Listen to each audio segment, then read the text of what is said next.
బోయిన్పల్లి మండలం తొడగొండ గ్రామంలో సిఐటి ఆధ్వర్యంలో మేడే కరపత్రాన్ని ఆవిష్కరించారు.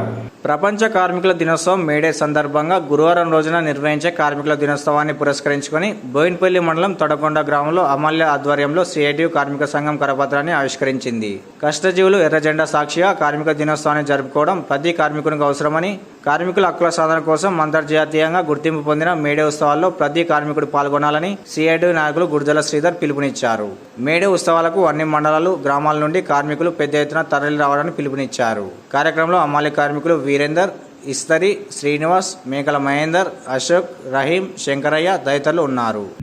ముఖ్యంగా అమాలి కార్మికులు, భవన నిర్మాణ కార్మికులు, గ్రామ పంచాయతీ కార్మికులు, మహిళా బీడీ కార్మికులు, ఉపాధి హామీ కూలీలు, సన్నకారు చిన్నకారు రైతులు, ఆశా వర్కర్లు, మధ్యాహ్న భోజన కార్మికులు, ఇలా అన్ని రంగాల నుంచి తన శ్రమనే పెట్టుబడిగా భావించి కష్టపడే జీవులు ఎవరైతే ఉన్నారో ఈ మేడే కార్యక్రమాన్ని విజయవంతం చేయవలసిన బాధ్యత ప్రతి ఒక్క రంగం కార్మికుని మీద ఉంది. కాబట్టి ఆ రోజు మే 1వ తేదీన ఉదయం 9 గంటలకు బోయిన్పల్లి మండల కేంద్రానికి ఉదయం 9 గంటల వరకు రావాలని చెప్పి ఇక్కడ మీ గ్రామాలలో సిఐటి జెండా ఎగరవేసుకొని తదనంతరం ఆ మండల కేంద్రానికి వచ్చి పెద్ద ఎత్తున ర్యాలీ ప్రదర్శన ఉంటుంది. కాబట్టి ఆ దిశగా అందరూ తరలి వచ్చి కార్మిక ఐక్యతను చాటి చెప్పి కష్టజీవులారా ఏకం కండి, కార్మిక రాజ్యం స్థాపించుకుందామనే నినాదంతో ముందుకెళ్తున్నాం. కాబట్టి ప్రతి సంవత్సరం మేడే కార్యక్రమాన్ని పెద్ద ఎత్తున విజయవంతం చేసుకుంటాం. కాబట్టి ఖచ్చితంగా బోయిన్పల్లి మండల కేంద్రానికి అన్ని రంగాల కార్మికులు రావాలని చెప్పి ఈ సందర్భంగా జిల్లా సిఐటి పక్షాన కార్మిక వర్గానికి విజ్ఞప్తి చేయడం జరుగుతుంది. మరి ఈ మధ్య కాలంలో చూసుకుంటే కార్మికుల మధ్యలో కూడా చిచ్చు పెట్టుకుంటా కులం పేరిట, మతం పేరిట, ప్రాంతం పేరిట ఇట్లా వైషమ్యాలు పెంచి పోషిస్తుంది. కాబట్టి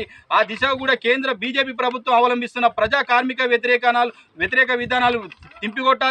8 గంటలు పని ఉండే విధంగా ఇప్పుడు ఉత్తరాది రాష్ట్రాలలో కూడా అక్కడున్న బీజేపీ ప్రభుత్వాలు కార్మికులతో 12 గంటలు 14 గంటలు శ్రమను చేయించుకొని పెట్టుబడిదారులకే కొమ్ము కాస్తుంది. కాబట్టి రేపు మన రాష్ట్రంలో కూడా ఆ పరిస్థితి దాపురించకుండా మన కార్మికులంతా ఐక్యంగా ఉండి బీజేపీ ఆడుతున్న డ్రామాలను తిప్పికొట్టవలసిన ఆవశ్యకత ప్రతి ఒక్క కార్మికుని మీద ఉంది. కాబట్టి అప్రమత్తంగా ఉండాలని చెప్పి మరోసారి తెలియజేస్తూ